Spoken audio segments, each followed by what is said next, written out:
میری والدین نے میری شادی چھوٹی عمر میں ہی کر دی اور کچھ ہی سالوں کے بعد میرا شوہر وفات پا گیا۔ میری 5 اولادیں ہیں۔ میرے لیے تو دنیا اندھیر ہو گئی، رو رو کر نظر بھی کمزور ہو گئی اور مجھے پریشانیوں نے گھیر لیا۔ میرے بیٹے چھوٹے تھے، آمدنی کا کوئی مستقل ذریعہ نہیں تھا۔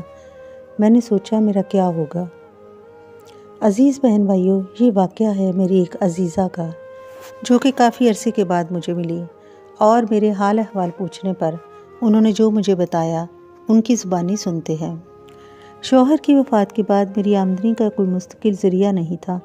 میں نے سوچا میرا کیا ہوگا۔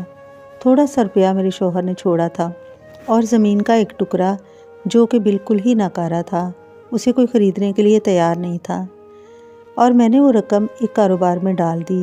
یوں بہت مشکل سے گزر بسر ہونے لگی۔ ایک روز میں اپنے کمرے میں بیٹھی تھی کہ میں نے ریڈیو کھولا۔ قرآن کریم کے چینل پر ایک صاحب استغفار کے فضائل پر بات کر رہے تھے۔ میں نے ان کی تمام باتیں بڑے غور سے سنی۔ اس سے پہلے میں نے استغفار کے بارے میں کبھی نہیں سنا تھا اور نہ ہی کبھی غور کیا تھا کہ استغفار بھی کوئی ایسا کلمہ ہے جس کو پڑھنا چاہیے۔ جب میں نے ان کی باتیں غور سے سنی تو استغفار کو ورد زبان کر لیا اور اپنے بچوں سے بھی کہا کہ بے کثرت استغفار کرو۔ ابھی 6 مہینے نہیں گزرے تھے کہ ہماری پرانی زمین، جس کو بیچنے کے لیے میں نے بہت تگ و دو کی تھی، اس کے قریب ہی ایک تعمیراتی منصوبہ کسی کمپنی نے شروع کیا اور وہ زمین ہم سے مانگ لی۔ ہمارا ان سے معاہدہ ہو گیا، جس کے عوض مجھے انہوں نے لاکھوں روپے دیے۔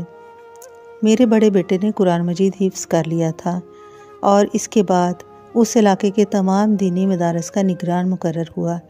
اس طرح اس کی اچھی تنخواہ لگ گئی۔ یوں وہ بلند معاشرتی مقام پر فائز ہو گیا اور ہمارے گھر میں خوشحالی بھی آ گئی۔ ہم الحمدللہ بے حد آسودہ ہو گئے۔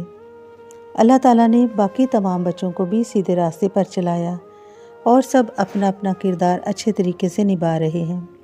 اس طرح اللہ نے اپنے فضل و کرم سے میری تمام پریشانیوں کو دور کیا اور مجھے سچی خوشی میسر آئی، اور الحمدللہ استغفار کی برکت سے میرے حالات بدل گئے۔ عزیز بہن بھائیوں، جو شخص بھی حالات کی تنگی کا شکار ہے، اس کے لیے سنگین حالات کے شکنجے سے نجات پانے کا یہی ایک کارگر نسخہ ہے۔ نبی کریم صلی اللہ علیہ وآلہ وسلم نے فرمایا، جو آدمی کثرت سے استغفار کرتا ہے، اللہ تعالیٰ اس کے لیے ہر رنج سے راحت اور ہر تنگی سے نکلنے کی راہ پیدا کرتا ہے اور اسے وہاں سے رزق دیتا ہے جہاں سے اس کا گمان بھی نہیں ہوتا۔ یوں وہ شخص جو اپنے آپ سے اکتا گیا ہے اور وہ پریشانی کے باعث تنگ دستی کا شکار ہے، تنگ دلی کا شکار ہے، استغفار اس کی مایوسی اور پریشانی دور کر کے اسے نئی زندگی عطا کرتا ہے اور فراخ دلی سے آشنا کرتا ہے۔ وہ بے اولاد شخص جو اولاد کی تمنا کرتا ہے، استغفار کرنے سے اسے اولاد ملتی ہے۔ وہ مریض جو کسی دیرینہ بیماری کا شکار ہے اور زندگی سے مایوس ہو گیا ہے، استغفار اس کے لیے شفا یابی اور تندرستی کا پیغام لاتا ہے۔ ان تمام پریشان حال افراد کے دکھ درد کا درماں ہے استغفار۔ نبی کریم صلی اللہ علیہ وآلہ وسلم کا فرمان ہے، اس شخص کے لیے سعادت ہے جو اپنے اعمال نامے میں بہت استغفار پاتا ہے۔ اللہ تعالیٰ سے دعا ہے کہ اللہ تعالیٰ ہمیں زیادہ سے زیادہ سچی اور خالص توبہ کرنے کی توفیق عطا فرمائے اور اس توبہ کو قبول فرما کر ہمارے ساتھ آسانی اور رحم کا معاملہ فرمائے۔ آمین یا رب العالمین۔